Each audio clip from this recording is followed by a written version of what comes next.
Hello दोस्तों, मैं चंदन माइती स्वागत करता हूं आपका करंट मुद्दे चैनल पे। आज हम लोग सीजीएल मेंस मेंटरशिप 2021 जो हम लोग लेकर आ रहे हैं, जैसे पिछले 2-3 बार से हम एक मेंटरशिप बैच लेकर आते हैं, उसी तरीके से ये भी मेंस के लिए मेंटरशिप है। तो इसके बारे में पूरी डिटेल्स क्या रहेगी, आपको कैसे ज्वाइन करना है, क्वेरीज क्या-क्या है, अगर किसी की क्या-क्या प्रॉब्लम है, तो सारी चीज़ों को लेकर एक छोटा-सा डिस्कशन है। तो इसको आप देख लीजिए, ठीक है? आपको सब कुछ समझ आ जाएगा। चलिए आगे बढ़ते हैं, देखते हैं क्या-क्या है इसमें। सबसे पहले इसके अंदर मैंने क्या करा है, क्वेरीज को उठाया है। ठीक है, क्वेरीज में सबसे पहली क्वेरीज ये आ रही है लोगों की कि हम इसको ज्वाइन कैसे कर सकते हैं। तो आपको डिस्क्रिप्शन चैनल पर इसका लिंक मिल जाएगा, मेरा टेलीग्राम का लिंक है। उस टेलीग्राम के लिंक पर आज रात को या कल ज्वाइन करने का पूरा प्रोसेस आपको बता दिया जाएगा कि कैसे आपको ज्वाइन करना है। आप वहां से जाकर ज्वाइन कर सकते हो। ठीक है। दूसरी क्वेरी ये है कि मेंटरशिप जो है वो आंसर की से पहले स्टार्ट होगी या बाद में स्टार्ट होगी। देखिए, आंसर की आज या कल में आ जाएगी और हमारा जो मेंटरशिप है वो लगभग 4-5 दिन बाद जाकर मतलब नेक्स्ट वीक स्टार्ट होगा। और अभी ये जो 1 वीक है, इस वीक में हम जो भी एनरोल करना चाहते हैं उनको एनरोल करवाएंगे। ठीक है। इसके अंदर तीसरी क्वेरी ये आती है कि जैसे कई लोगों के एग्जाम्स है पास में, जैसे एनटीपीसी का एग्जाम्स है, कईयों को लगता है कि मेरा सीजीएल नहीं निकलेगा तो वो सीईएचएसएल के लिए भी एग्जाम दे रहे हैं, क्योंकि वो कोई ना कोई पोस्ट कंफर्म करना चाहते हैं। तो उनके मन में ये डाउट रहती है कि क्या मुझे ये मेंटरशिप या फिर मेंस की तैयारी करनी चाहिए कि नहीं करनी चाहिए। देखिए, सिंपल सा मैं कहता हूँ कि एसएससी का आपको पता है कि इसकी जीके अनप्रिडिक्टेबल आ रही है, कुछ भी आ सकता है। तो मेरे हिसाब से जीके पर बहुत ज़्यादा टाइम वेस्ट नहीं करना चाहिए। आप एनटीपीसी के लिए और सीएचएसएल के लिए जो भी जीके आपको लगता है कि जैसे जो ट्रेंड में चल रहा है या जहां जहां से जो जो छोटी छोटी चीजें पूछ रही हैं, उनका एक लिस्ट बनाओ। और उनकी लिस्ट बनाकर क्या करो, आप उसको डेली 30-40 मिनट्स 50 मिनट्स दो, उससे ज़्यादा मत दो। और उसके साथ में क्या करो, आप आज से अभी से मेंस की तैयारी करना स्टार्ट कर दो। ठीक है। फिर इसके बाद नेक्स्ट आता है कि जैसे कई सारे ऐसे वर्किंग एक्सपीरियंस हैं जो ये पूछते हैं कि क्या हम मतलब जॉब करते हुए इस टारगेट्स को शेड्यूल्स को फॉलो कर सकते हैं। हाँ देखो, कर सकते हो, बहुत हद तक कर सकते हो। जरूरी नहीं है कि आपको 100% करना है। आप अपने अकॉर्डिंग चीजों को क्या करोगे, एडजस्ट कर सकते हो। और अपने अकॉर्डिंग जो जैसे आपको लगता है कि आपका वीक एरिया ये है, तो उस एरिया पे आपको काम करना है। और टारगेट्स के साथ में जैसे मॉक्स हो गए, ठीक है, उसके बाद छोटी छोटी बेसिक चीजें जैसे कैलकुलेशंस हो गई, जो जो चीजें इंपॉर्टेंट है आप उन चीजों को उन टारगेट से क्या करना, फिल्टर करना, जो आपके लिए फायदेमंद होगी, और उन चीजों को आप क्या कर सकते हो, कंप्लीट कर सकते हो। ठीक है। इसके अंदर नेक्स्ट जो क्वेरी है वो ये है कि जैसे किसी को ये लगता है कि मेरा प्री अच्छा नहीं गया तो शायद मैं क्वालिफाई नहीं कर पाऊं, या किसी को ये लगता है कि क्वालिफाई तो हो जाऊंगा लेकिन बॉर्डर बॉर्डर पर पास होऊंगा, उससे फायदा क्या होगा मुझे। तो देखिए, आज या फिर कल या फिर कई दिनों बाद अगर आपने ये सोचा है कि आपको एसएससी सीजीएल से जॉब लेनी है, इसका मतलब आपको मेंस की प्रिपरेशन करनी पड़ेगी। ठीक है। तो आज से अभी से क्यों नहीं करते हो। अगर अभी से मेंस की प्रिपेयर करोगे तो अगली बार ये सोचना नहीं पड़ेगा, नहीं तो अगली बार भी जब मेंस आएगा तब भी आप इसी सेम सिचुएशंस में खड़े रहोगे कि मैं क्या करूं, मुझे क्या पढ़ना है, कितना पढ़ना है। तो इससे बढ़िया है कि आप मेंस की तैयारी करो, आपको एक बेटर आइडिया लग जाएगा नेक्स्ट टाइम के लिए, और प्री के लिए आप बहुत स्ट्रांग बन जाओगे। और मैं ये कहता हूं कि अगर आप सीजीएल में एक नंबर से भी पास हो या फिर बिल्कुल बराबर नंबर से भी क्वालिफाई कर रहे हो, इसका मतलब आप डिजर्विंग कैंडिडेट हो। आप मेंस में कर सकते हो, मेंस में अपना 100% दो। अगर मेंस में आप बहुत अच्छा परफॉर्म करते हो तब भी आपका सिलेक्शन हो जाना है। ठीक है। उसके बाद कईयों का ये क्वेश्चन रहता है कि ये जो मेंटरशिप है इसके साथ में मैं अगर कोई कोर्स लेता हूं तो मैं क्या दोनों को मैनेज कर सकता हूं। तो मैं ये कहूंगा कि मेंटरशिप में जो टारगेट रहेगा उसको करने के लिए मिनिमम आपको 8 आवर्स तो चाहिए। अगर 8 आवर्स के बाद आप 2 घंटे 3 घंटे अपना अलग से देकर कोर्स को कंप्लीट, वीडियो कोर्स जिनका भी लेते हो, लेक्चर कोर्स, उसको कंप्लीट कर सकते हो, then you can manage both. ठीक है। नहीं तो आपको किसी एक चीज के साथ ही चलना पड़ेगा। अब इसके अंदर नेक्स्ट क्वेरीज में है कि जैसे कुछ पूछते हैं कि जो बुक्स हैं क्या वो मेंटरशिप मतलब वो मैंडेटरी है। मैंने अभी 1-2 दिन पहले बुक्स की एक लिस्ट दी थी, इसमें भी मैंने लिस्ट दे रखी है। वो बुक्स 2-3 बुक्स आपके पास होनी चाहिए। देखिए क्या होता है कि बहुत जन पीडीएफ्स लेते हैं, पीडीएफ से पढ़ते भी हैं, लेकिन पीडीएफ से वो बात नहीं आ पाती। आप आलसी हो जाते हो, कई बार नहीं पढ़ते हो, इंपॉर्टेंट मार्क कर दिया लेकिन फिर कभी उस पीडीएफ को ओपन नहीं करते हो। तो इसलिए 1-2 बुक जो बहुत ज़्यादा क्या है इम्पोर्टेंट है और सफिशिएंट है, 1-2 बुक आपके पास होनी चाहिए और उन बुक से आपको क्या करनी है, प्रैक्टिस करनी है। ठीक है। अब इसके अंदर नेक्स्ट है, जैसे मैंने तो वहां पर बताया था कि आपके पास पिनाकल की बुक होनी चाहिए, राकेश सर के क्लास नोट्स होने चाहिए। अब ऐसा हो सकता है कि किसी के पास गगन सर के भी क्लास नोट्स हो, तो जिन्होंने गगन सर के क्लास नोट्स कर रखे हैं या अभिनय सर के क्लास नोट्स कर रखे हैं या अपने क्लास नोट्स बना रखे हैं, उनको कोई दूसरे नोट्स की जरूरत नहीं है। वैसे ही प्रीवियस ईयर में अगर मान लो किसी के पास रेमो सर का जो प्रीवियस ईयर की बुक आई है या कोई दूसरी प्रीवियस ईयर जिसमें लेटेस्ट क्वेश्चंस हैं, वो उनको भी कर सकते हैं, कोई दिक्कत नहीं है।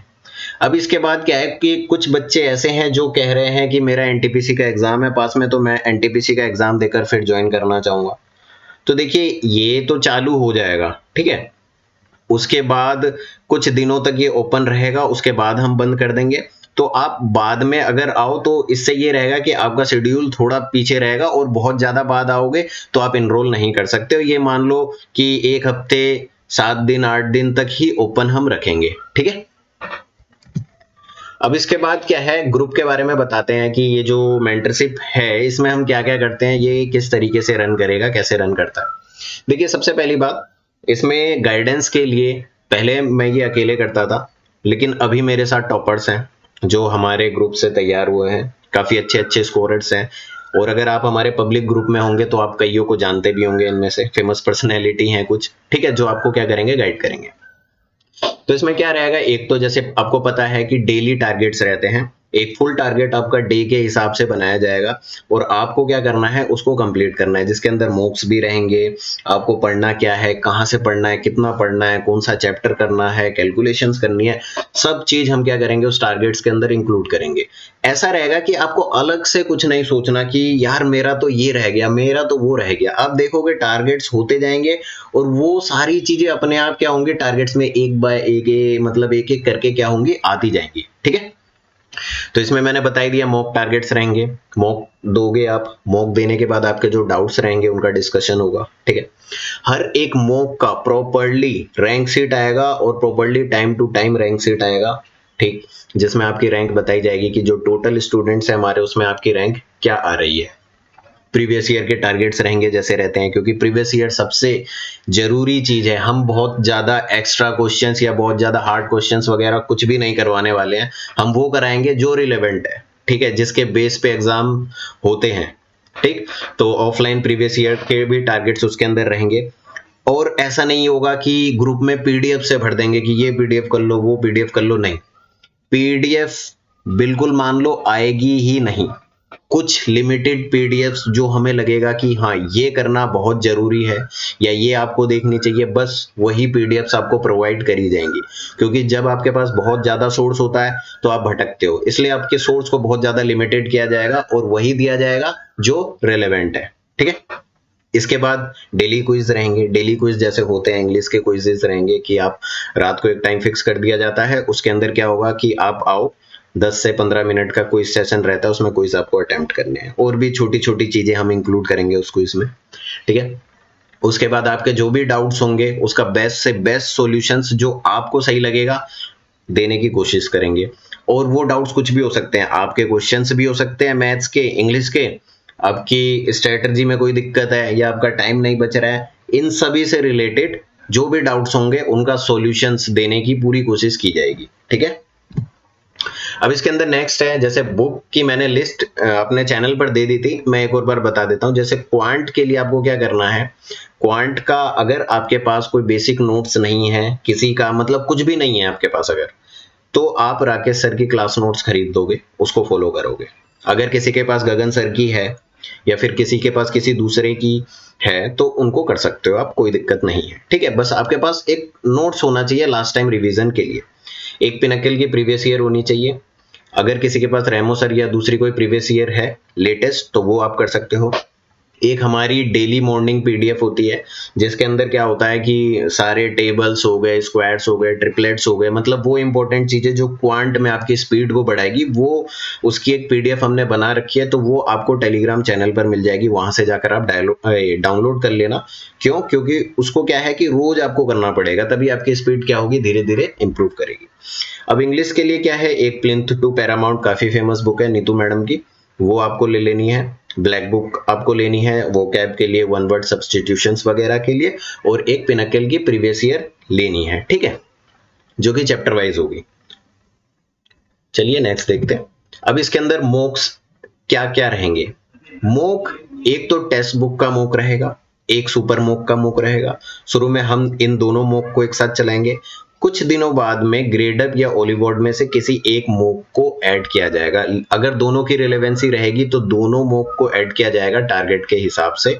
आपको इन सारे टेस्ट सीरीज में से क्या करना पड़ेगा, धीरे धीरे हम क्या करेंगे, जैसे एक दिन आपको टेक्स्ट बुक का दिया, किसी दिन आपको सुपर मॉक का दिया, किसी दिन आपको ग्रेडअप का टारगेट दिया, और आपको ये क्या करने हैं, ये टेस्ट देने हैं, ठीक है। अब इसके बाद जो ग्रुप है उसकी स्ट्रेंथ क्या रहेगी, उसकी स्ट्रेंथ 150 के अराउंड रहेगी। कोशिश करेंगे कि हम 150 अराउंड एक ग्रुप में रहेगा, बहुत ज्यादा भीड़ नहीं करेंगे, बिल्कुल लिमिटेड सा रखने की कोशिश करेंगे, ठीक है। और अगर उसमें से बंदे धीरे धीरे इनएक्टिव होते जाएंगे, मतलब क्या होता है कि जैसे हम कोई सा भी ग्रुप बनाते हैं या कहीं पर भी आप देख लीजिए, शुरू में क्या होता है, बहुत ज्यादा एक्साइटमेंट रहता है। एक्साइटमेंट रहने के बाद क्या होता है कि धीरे धीरे इनएक्टिव होते हैं। जैसे जैसे बंदे इनएक्टिव होते जाएंगे, हम क्या करेंगे, अच्छे जो होंगे उनको उठाकर एक पर्टिकुलर अच्छे ग्रुप में डालते जाएंगे, ठीक है। इस तरीके से फिल्टर होता रहेगा बीच में, लेकिन अभी फिलहाल के लिए एक ग्रुप में 150 बच्चे के आसपास ही रहेंगे, या उससे थोड़ा सा ज्यादा हो सकता है, ठीक है। अब इसके बाद नेक्स्ट है, जैसे आपके डाउट्स होते हैं तो उसका क्या करना है, डाउट सॉल्व करने के लिए एक प्रॉपर सेपरेट ग्रुप रहेगा, जिसमें आप क्या करोगे, अपने डाउट्स पूछोगे, ठीक है।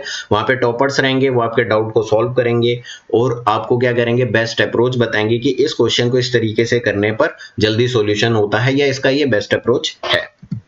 अब इसके बाद इसका टाइम पीरियड क्या होगा, टाइम पीरियड मेंस एग्जाम तक का होगा। जनरली मेंस एग्जाम तक का होता है, लेकिन हम इसको एक्टिव करके रखते हैं और जब तक टायर 3 नहीं हो जाता है तब तक चलता रहता है, बट मेंस के पॉइंट ऑफ व्यू से मेंस एग्जाम तक ही होगा, ठीक है। और इसमें क्या करेंगे, हम जैसे सिलेबस को 2 बार 3 बार कई बार कंप्लीट करने की कोशिश करेंगे, ताकि आपका मल्टीपल रिवीजन हो सके एग्जाम से पहले। अब इसके बाद क्या है कि हम क्या चाहते हैं आपसे, देखिए सबसे पहली बात, हमारा टारगेट पूरा करने के लिए आपको मिनिमम 8 to 10 आवर्स देना पड़ेगा। बच्चे क्या होते हैं, शुरू में एक्साइटमेंट उनमें बहुत ज्यादा रहती है, वो टारगेट्स कंप्लीट भी करते हैं, लेकिन धीरे धीरे उनमें क्या हो जाती है, बोर होने लगते हैं वो चीजों को लेकर, और धीरे धीरे ठीक है कर लेंगे, ठीक है कर लेंगे, और इस तरीके से पीछे हट जाते हैं। तो 100 में से सिर्फ 20 बच्चे ऐसे होते हैं जो आगे जा पाते हैं, और वही 20 बच्चे सिलेक्शन लेते हैं। हो सकता है 80 में से भी ले, लेकिन 20 की मेजोरिटी रहती है, जो टिका रहेगा वो सिलेक्शन लेगा, सिंपल सी बात है, ठीक है। तो आपको अपने से खुद से क्या करना है, टारगेट को कंप्लीट करना है, 8 से 10 घंटे देने हैं। और we can not do anything if you don't do anything by yourself. हम कुछ नहीं कर सकते अगर आप कुछ नहीं करना चाहेंगे। हम चीजें देंगे, हम आपको बताएंगे, आपको क्या करना है, पढ़ाई करनी है, चीजों को फॉलो करना है, ठीक है। उसके बाद क्या है, ये पता ही है कि जो शेड्यूल आएगा वो आपको ब्लाइंडली फॉलो करना है, तभी आपको धीरे धीरे इंप्रूवमेंट मिलेगा। एक ही चीज है, आपको कड़ी मेहनत करनी है। मतलब मान लो कि ये मेंस जो है आपका आखिरी मेंस है, इसके बाद कुछ नहीं है, तो एक बार मेहनत करो, बस बढ़िया तरीके से कर दो कि बार बार मेहनत ना करनी पड़े। मेहनत होगी और रोज होगी, ठीक है, तभी आपको क्या मिलेगा, रिजल्ट मिलेगा। अब इसके बाद नेक्स्ट रूल क्या है, एक रूल है, पहली बात तो आपको ये टारगेट कंप्लीट करने पड़ेंगे। हम आपके जो टारगेट्स होंगे उसको मॉक से एनालिसिस करेंगे कि आप प्रॉपर मॉक दे रहे हो कि नहीं दे रहे हो। 2 वार्निंग के बाद आपको ग्रुप से बाहर निकाल दिया जाएगा, ठीक है। उसके बाद जो भी इरेलेवेंट टॉक्स होंगी, मतलब कोई दूसरी अननेसेसरी टॉक कर रहा है या आउट ऑफ द बॉक्स बातें कर रहा है, उन सबको क्या करा जाएगा, ग्रुप से बाहर निकाल दिया जाएगा 1-2 वार्निंग देकर। अब इसके बाद इसकी फी कितनी रहेगी, इसकी फी 200 रहेगी, ठीक है। तो ये 200 रुपए से चालू होगा, आप इसको एनरोल कर सकते हो। ये लिंक जो है ज्वाइनिंग का, ये आज इवनिंग में या कल सुबह आपको दे दिया जाएगा आंसर की आने के आसपास, ठीक है। चलिए, गुड बाय, टेक केयर।